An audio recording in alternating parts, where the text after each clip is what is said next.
Okay, guys, awful news. For those of you who followed our channel for very long, you know that we do not work on Sundays, so we don't run our traps on Sunday.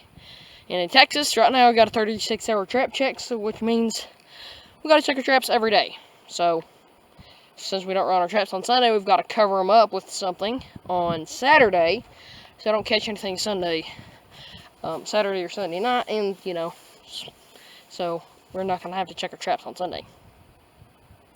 So I covered it up. It's up here at this location where the road splits. There's a Y, and had a Wolf Creek number 3 dogless in. And I come up today. I had it covered up. I did have it covered up. And when I come walking up today, and I'll show you exactly what happened. I come walking up, and lo and behold, there's a coyote in it. And I'm like, what the heck? Well, he must have got past my blocking. Well, okay. Well, it's too late to do anything about it now. And I just say, hey, coyote, or something along that line, I mean, just try to get him to stand up for the camera. It don't look very good when they're laying down. You can't see the size very good. And he jumps up, bam, hits the end of the chain, away he goes. Which, as soon as he jumped up, I had him by a toe, on a rear foot toe. And I'm like, oh, man. As soon as I saw it, I was like, I better dispatch this thing now before it hits into that chain and pops out of the trap.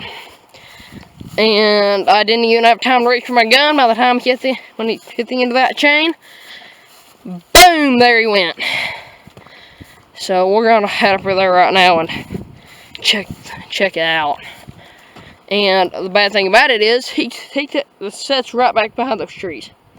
He came tearing through here, right there, and Jesse's right on his tail. And I heard her get a hold of him several times. You can hear all the noise back there, and I went charging after him. She hit the neighbor's property, and I haven't been able to find her. She won't respond to my calling. I can't even hear her barking anymore. And I know there is a tank on that property because I've seen a satellite image of it. So I don't know if she just gave up the chase, went and just cooling off in the tank, and she just didn't hear me because her hearing seems to be getting pretty bad recently. But she ain't showing back up.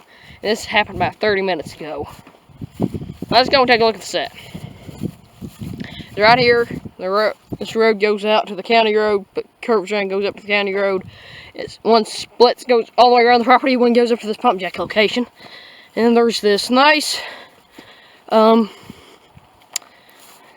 little overgrown road that connects the two. Well, I have my trap right here. It's a dirt hole. As you can see, he tore it up big time, especially since it was a hind-foot catch. You could reach out further. But there is the trap, and the coyote is gone.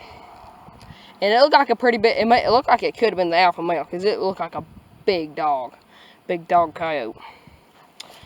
And I mean, there is absolutely, this trap held up awesome. Just looking at it, I cannot see anything bent, out of shape. The J-hooks and the chain are still in good condition. Just I had it blocked off, and I guess when he came to investigate the set, his claw or something must have caught the edge of my trap, edge of the pan, and was enough to set it off, and I just had him by one back foot toe. And I guess his toe just popped out of there. I mean, I walked it, there's no toe in the trap, guys, of course. But I love how this trap held up. I mean, it's still in good working order. As you can see, nothing's bent. So I'm impressed with it. This is the first coyote I've ever caught in a Wolf Creek trap. But man, I wish I could have waited an extra night to come to my set. But anyways, we lost the coyote. Jesse hasn't showed back up. I'm sure once you get if the thing didn't get a hold of her and kill her, she'll probably just go straight back to the house. So I'm hoping when I get back that she will be there. So got my fingers crossed, guys.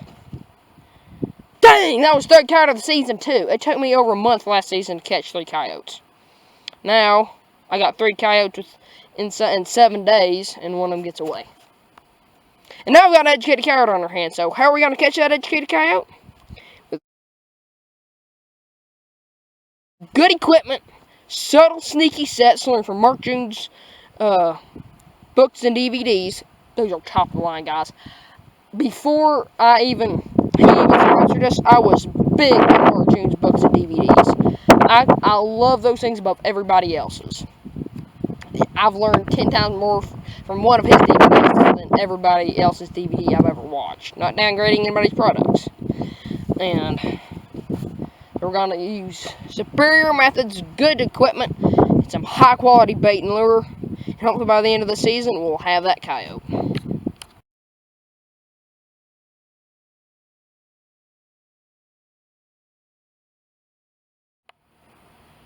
Alright guys, who thinks Justin is a prophet?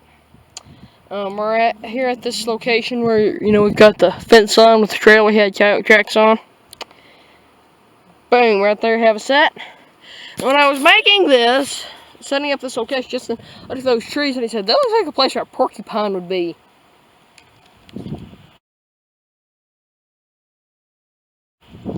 Well, we got a dang porcupine.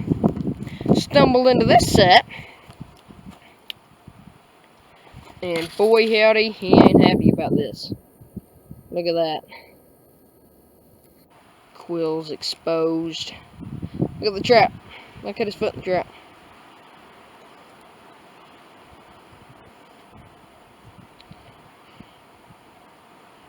It is all the way in that Sleepy Creek 1 3/4. Great little traps. So, anyways, to be honest with you, I forgot to cover this one up over the weekend because I was talking to my side channel on the phone while I was out checking traps. I covered that one up, and I totally forgot to cover this one up. I remember that now, so that is why we've got such a nice deep catch, because he could step on the pan without any big deal. So, well, what a mess. We'll get this guy taken care of. It was a little flat set. We used Ernest Winter's Smokehouse Predator bait and some of Ouachita's Canine Haggis oil and one of Wildlife Control's Canine Demise lure. We'll get this guy taken care of and move on down the line, I guess. Well, guys, I got my wish. We didn't miss them all. We're on this location where I caught my very first coyote ever during my first season of trapping. And I was telling you, I wanted to catch another one here. And as you can see, we have a big coyote down there. I mean, he's not no huge monster, but he looks like he might be the alpha male. He is a big one. I tell you, the taxidermy's gonna be happy with this guy. That's where we're selling him to. We caught him in a Duke 550. Came up, I could see my trap sprung, and then I looked closer and I could see him in there. He is not happy about any of it. Woo! Now, I'm wondering, it blew pretty hard all day yesterday and somewhat last night, and we still got a decent breeze today, so I'm wondering if all the wind didn't start pushing our blocking off, and that's why we caught 2 coyotes today. But as you can see, we've got him deep. He ain't going anywhere, which makes another reason it makes me think that the blocking must have got blown off, or else we wouldn't have had a good catch like that. Now, this is a double punch hole set. I know I had both feathers and sheep's wool. Feathers down one, sheep's wool in the other one. Now, this is the first vocal dog I've ever had. Nice. And I know I had some of Ernest Winter's liquid predator bait down one hole, and there was bobcat scat in the middle with bobcat urine between the 2 holes. And I can't remember what else I had, but I will check my notes to get back with you on that. So, nice dog right in the middle of this trail, exactly where I was hoping to catch one. And so we'll get him taken care of and move on down the trail here.